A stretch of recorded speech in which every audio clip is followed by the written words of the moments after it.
家里面用的这种电热壶非常的不耐用，一般用个1-2年就坏掉了。像这种坏的电热壶千万不要扔，无论它是什么样的问题，其实呢，我们只需要给它接2条线就可以把它给修好。用这个方法修好以后这个电热壶其实呢比买一个新的还要耐用。这个方法呢非常的好用，今天呢给大家来分享一下。首先呢，我们看像电热壶这个底盘一般都是不会坏的，大部分问题呢都是出现在这个电热壶上面。它最容易出现问题的呢地方就是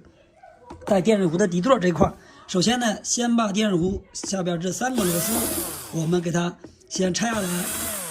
拆掉这3个螺丝以后，然后呢我们把这个小盖给它打开。我们来看一下，像电热壶这个开关，你看这边是开关，这个开关一般坏的是比较少的。还有就是这边这个是个发热管，它也叫做发热盘，像这个发热盘一般也是不容易坏掉的。电热壶最容易坏的地方呢，就是中间这个，像电热壶不通电不加热，大部分都是中间这个耦合器坏掉了。这个耦合器呢，有很多人都是坏了以后换个新的，但是换个新的换上去用了没多长时间，几个月或者是几星期以后又烧坏了，总是坏它，怎么办呢？今天给大家分享一下，其实呢我们就可以不用更换上面的耦合器了，而且用这个方法修完以后还是非常的耐用。首先呢，先把这个中间这个耦合器上面这2条线给它先拔掉，拔下来以后呢，然后把电热壶下边这个底座上边这个电源线我们用剪刀给它剪下来。剪开之后就这样的，我们来看就是一条电源线，这边插头，这边2条线，另外一条呢不用，把它给剪掉。接下来呢，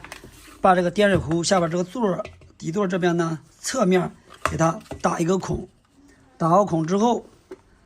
然后把这个电源线给它塞进去，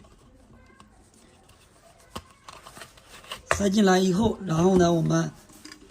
把这两边这个线头给它拨一下，拨好线以后，然后呢给它套一个蜡管，这个蜡管呢可以起到一个绝缘耐高温的作用。然后呢，你看呀，这条线是接在原来这个 L 上面的，然后呢，把这条电源线红色的线给它接在 L 这条线上面，这条线呢一定要把它给接牢固。